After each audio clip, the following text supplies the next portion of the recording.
Yara, tem o nosso convidado, o Agnello Queiroz. Ele está aqui, já nos bastidores, vou cumprimentá-lo. Tudo bem, Agnello? Bem-vindo ao Jornal da Fora, tudo bem? Obrigado, Miguel, bem-vindo, Yara, Henrique, um grande abraço para vocês. Seja bem-vindo, Agnello. Yara, deixa eu fazer a primeira pergunta para o Agnello. Agnello, você é médico, né? Qual é a sua especialidade na medicina? Eu sou cirurgião geral e torácico. Agnello, como é que você está vendo aí a questão do presidente Lula? Perguntando para você como médico, né? Enfim, depois a gente passa para a política. Como é que você está vendo aí a questão dele, da operação dele, a situação dele?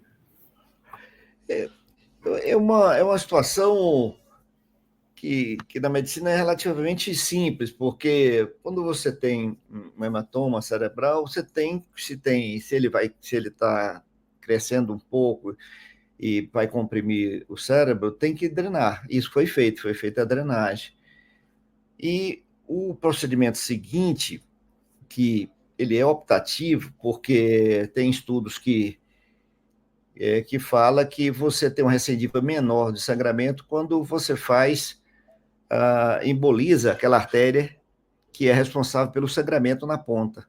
E esse é o procedimento que ele fez, né? Então, relativamente uma coisa bastante simples hoje, não é uma nova cirurgia, né, que possa assustar. Eu tenho certeza que vai se recuperar plenamente e com muita tranquilidade. Muito bem. Yara, desculpe. Diga. Não, eu quero perguntar de uma outra coisa que tem até um viés médico, mas eu digo que a gente está vivendo uma semana do terror na Câmara, né? É impressionante as pautas e acabou de ser aprovado esse projeto que cria cadastro de pedófilos e permite castração química de condenados. Né? Foi aprovado no plenário da Câmara, agora segue para o Senado. E durante esse debate, Agnello, Miguel, Henrique e nossa audiência, teve uma fala muito forte de um deputado de extrema-direita.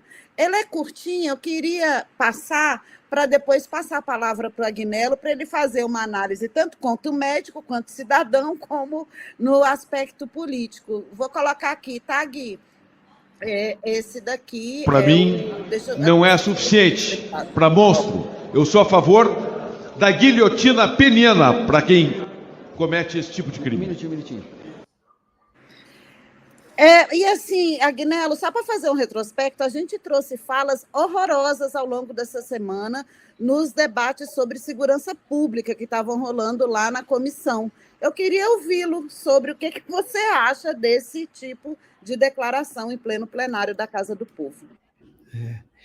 A extrema-direita ela sempre tenta desviar a atenção do debate principal, porque hoje tem um debate muito importante sobre a questão desses golpistas, que com o relatório, né, da Polícia Federal, e agora aumentou até o número para 40 desses golpistas já indiciados, e vem mais.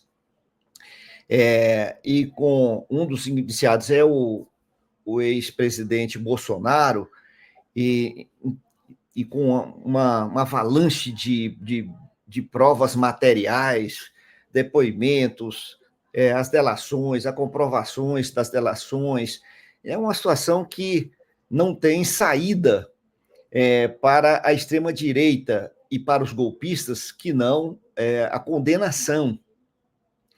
É evidente que a gente espera que rapidamente a Procuradoria da República faça essa denúncia à Justiça e que possa tomar as providências para que nunca mais tenha golpe no Brasil, porque esse negócio de anistia, passar a mão na cabeça de golpistas, de criminosos, como foram os criminosos de 64, torturadores e assassinos, que governaram esse país por 21 anos, jogando nosso país na extrema, digamos assim, censura e ilegalidade, e abrindo mão da nossa soberania para o interesse de fora do Brasil. Então, isso não pode perdurar. Foi justamente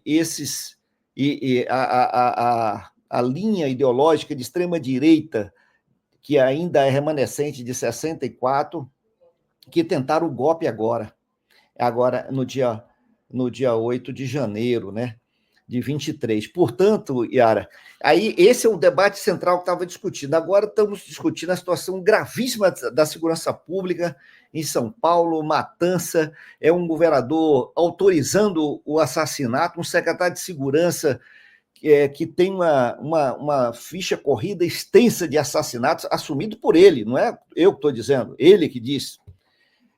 Então, tem autorização para matar, você manda a polícia, autorização, está vendo uma situação dessa. O que esse extrema-direita faz no Congresso? Não tem o que propor, né? Você vê que esses indicadores da política econômica do Brasil eles são indicadores positivos de emprego, de renda, de melhoria da condição do nosso povo, mesmo com a sabotagem explícita do Banco Central, notadamente desse Campos Neto, um bolsonarista de extrema-direita também. Então, diante disso, o que propõe? Quer dizer, você vai fazer espetacularizar, aproveitar essas pautas para dizer que são radicais, etc., né? O projeto de fazer um cadastro de pedófilos para ser conhecido no Brasil, isso aí é correto, etc., tem que ser feito, e cada caso é julgado individualmente com suas respectivas penas, que devem ser duras, etc., né? Dentro da Constituição do nosso país, etc. Mas que, portanto, esse é o objetivo do cadastro. Aí eles derivam para fazer o espetáculo, para mostrar que são radicais, etc. Tem compromisso com absolutamente nada, com compromisso com essa é a única coisa que a extrema-direita tenta oferecer ao nosso país, Yara. E por isso que eu encaro muito mais por essa linha e desviar do que é o central hoje no debate que nós estamos discutindo no Brasil. Maravilha. Yara, passar a palavra para o Henrique. Henrique, vou passar a palavra para você trazer uma informação, se você puder. Aí saiu algumas pesquisas hoje, saiu uma pesquisa, inclusive, nacional para 2026, uma pesquisa grande, primeira grande pesquisa para as eleições presidenciais de 2026, pesquisa com quase 9 mil entrevistados da Quaest. Aí eu vou pedir para você trazer o básico e fazer a pergunta para o nosso amigo aí, o Agnello. Olha, Miguel, essencialmente, essa pesquisa Quaest de hoje mostrou que o governo Lula apresenta uma aprovação popular maior do que a reprovação. É ligeira essa vantagem, não é tão grande. O governo Lula aparece aprovado por 52% das pessoas contra 47% dos cidadãos que consideram o governo algo reprovável, algo que não está bom, né? A Quaest também mostrou recortes, por exemplo, de uma eventual eleição ocorrendo hoje.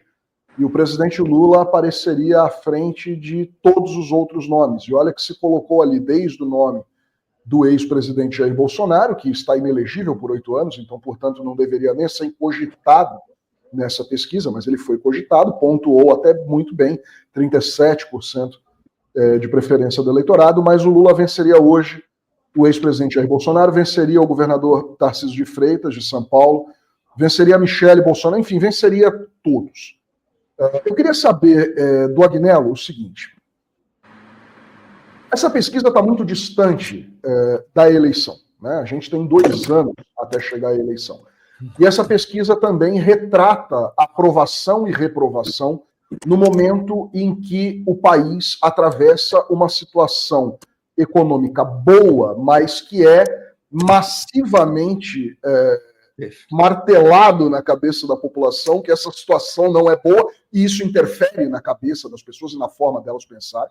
Isso é evidente. Eu queria saber de ti como deve ser feita essa leitura, dos 2 aspectos. Primeiro, da aprovação de 52% contra 47% de reprovação, e também do nome do presidente Lula, que, afinal de contas, é o atual presidente, está no exercício do mandato, então ele tem uma exposição muito maior, o que é natural, em relação aos outros nomes, em que pese o fato de ter um candidato que é um ex-presidente também.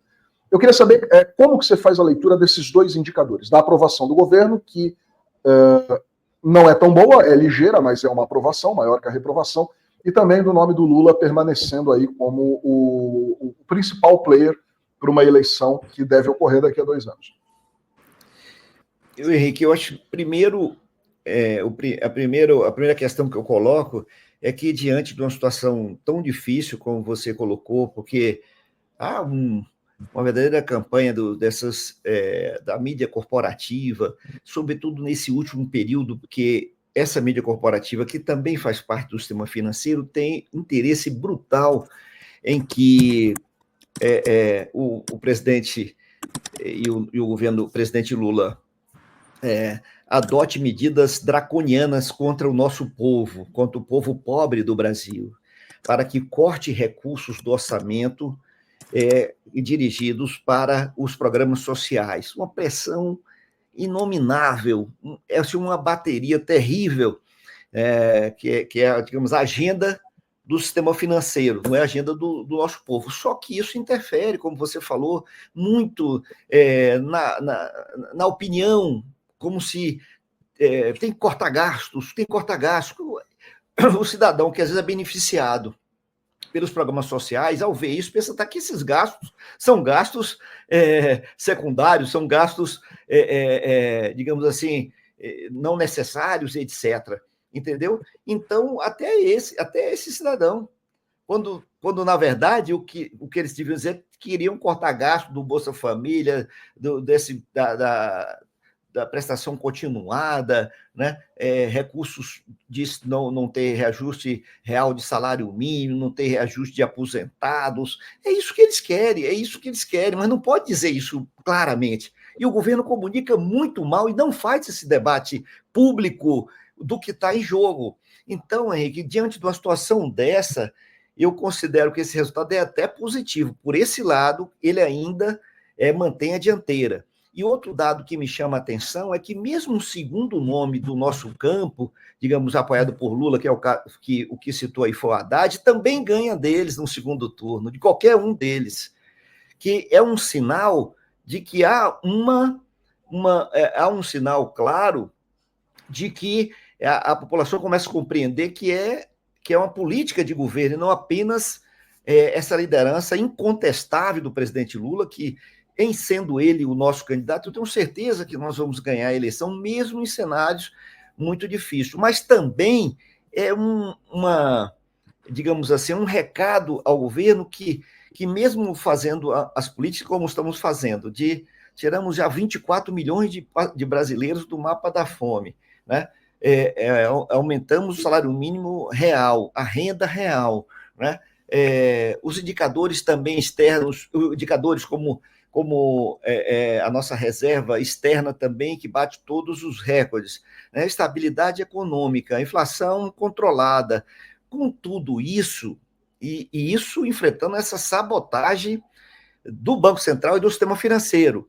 Se você pegar o que o Banco Central fez, esse Campos Neto, que ele, quantas vezes ele fez intervenção na compra de dólar no governo o Jair Bolsonaro, né? Que foram, acho que 71 vezes, não falo a memória, e agora 73 vezes. E agora, e agora uma única vez nesse governo, inclusive ajudando a especulação, que é a especulação como o aumento do dólar, né? Então, ele é parte integrante do sistema financeiro, fazendo sabotagem contra a economia do nosso país. Esse cidadão merecia, sem dúvida nenhuma, eu não tenho dúvida que mais cedo ou mais tarde, não só ele, mas os especuladores que cometem crime contra a economia popular no Brasil, eles devem ser investigados pela Polícia Federal, Ministério Público que tivesse, ou Tribunal de Contas, o que fosse, contra a economia popular. Manipulação clara e evidente, jogando com a mídia, com a imprensa, ganhando muito dinheiro na instabilidade e, obviamente, prejudicando o Brasil a ter crescimento estável, etc. E também apostando que, se desgastando agora, vai ganhar o governo em 26. Também é o objetivo do sistema financeiro. Entendeu? Você viu, Henrique? Então, eu acho que é muito por aí a minha leitura, ela, mesmo assim, é maioria, mas eu preferia pegar os dados que são muito mais a lição que nós devemos tirar, que medidas nós devemos fazer para poder comunicar melhor, modificar a nossa comunicação, valorizar todos os órgãos da mídia independente, que faz o debate de ideias de forma plural e etc. Porque se a gente ficar só com essa mídia corporativa, ela só espera o momento para agir com muito mais violência contra o nosso povo, sobretudo quando toca nos interesses de classes e quando toca nos interesses mais estratégicos. Aí vem com muita força, uma estratégia dos interesses deles. Por exemplo, mexer com os ganhos do sistema financeiro, que são os rentistas, que só no ano passado eles tiveram 700 e quase 750 bilhões, e eles não querem mexer em um centavo desse ganho, um único centavo, para aumentar, como aumentou agora 1%, um ponto percentual da Selic, nós vamos botar na conta deles mais 30 bilhões. É mais 30 bilhões para eles. Agora, quando fala em gastar 10 bilhões ou 5 bilhões com o nosso povo pobre, aí é uma gritaria violenta. Mas quando o Banco Central, sem nenhuma justificativa, toma uma medida como essa, né, porque é completamente subjetivo, e diz que no próximo mês vai aumentar mais um ponto, e no outro mês vai aumentar mais um ponto, é terror, é guerra. Né? Infelizmente, nós não vemos uma reação maior e explícita dos diretores que foram colocados pelo presidente Lula diante de uma provocação desse cidadão chamado Campos Neto.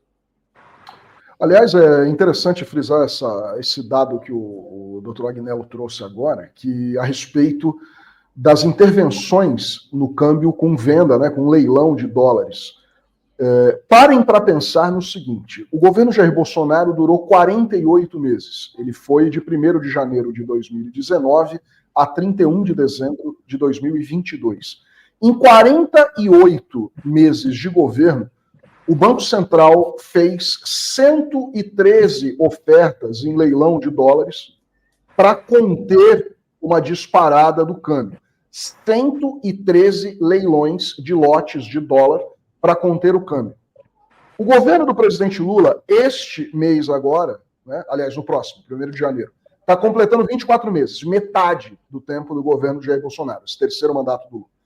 E o Banco Central fez ontem o terceiro leilão.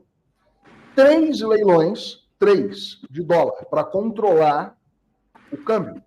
3 leilões de dólares em 24 meses.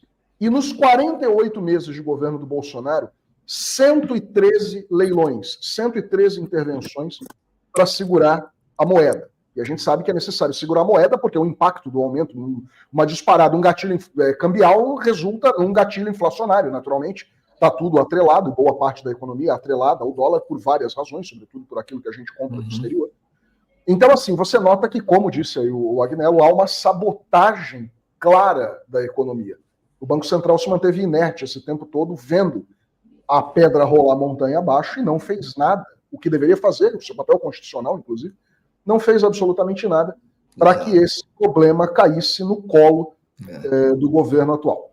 Desculpa a intervenção, Yara, no teu retorno. É muito procedente, Henrique, e eu acrescentaria apenas que eles não cumprem a outra parte, que é a atribuição também do Banco Central, que é controle da política monetária e também da geração de emprego no país. Isso é explícito. E se você olhar a ata do Banco Central, essa última, mesmo sendo uma linguagem rabuscada, de um economês, etc., mas dá para você entender claramente que o objetivo é segurar o emprego e diminuir o consumo, porque é isso que é o problema. O problema não é que se a renda aumentou do nosso povo e a gente pode incentivar a nossa indústria a responder às demandas do nosso povo e ter melhor qualidade, condição e fazer uma indústria mais competitiva, porque o Brasil foi muito desindustrializado no governo neoliberal e, sobretudo, nesse governo do Bolsonaro, que era um governo financista dirigido por um banqueiro cujo objetivo era exclusivamente o mercado financeiro. Não é à toa que eles aprovaram a autonomia do Banco Central, que é a autonomia do nosso povo, porque é a dependência do sistema financeiro que manda hoje no Banco Central, claramente, tem autonomia, coisa nenhuma, né? Isso é mais um escárnio. Enfim, então mostra claramente que a preocupação central é assegurar os recursos que os banqueiros possam ganhar mais dinheiro.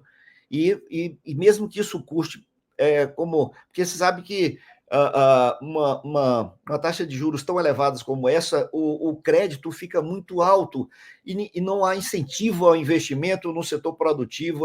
O incentivo é na especulação, porque se um cara quer investir na fábrica dele ou ampliar a sua atividade, porque está tendo demanda, mas isso ele vai ter quanto de lucro com essa ampliação? Normais, 5 a 7%, etc. E se ele pega essa grana e bota no sistema financeiro e vai ter um rendimento estúpido desse, que é mais de 8% de líquido, né? Real, né? Que na verdade, nós estamos com uma taxa real de mais de 8%. É uma coisa escandalosa, absolutamente escandalosa, a maior do mundo, né? Então é muito fácil, incrementar a especulação e não investir no que é essencial, que é justamente em aumentar a produção, ampliar a produtividade, tecnologia, ter um país mais competitivo, gerar emprego, renda para o nosso povo, porque o povo precisa trabalhar. Maravilha. Obrigada, viu, Agnello? Seja sempre bem-vindo aqui no jornal. Eu que agradeço, Yara. Miguel, desculpa aí, tive um problema aqui, mas foi na tecnologia para conseguir entre aqui o operador e a máquina, mas isso não é minha filha passou a correr aqui, eu não conseguia chegar. Mas um grande abraço, estou sempre à disposição. Um abraço, Henrique, abraço, Miguel, e a Ciara. Obrigado, e abraço Agnello. a todos os nossos queridos, assistência aí maravilhosa. Obrigada. Diga, Miguel. Vamos liberar o Henrique. Henrique, um forte abraço para a gente. Até amanhã, meu amigo. Valeu, gente. Tchau, tchau. Até mais. Tchau, gente. Tchau.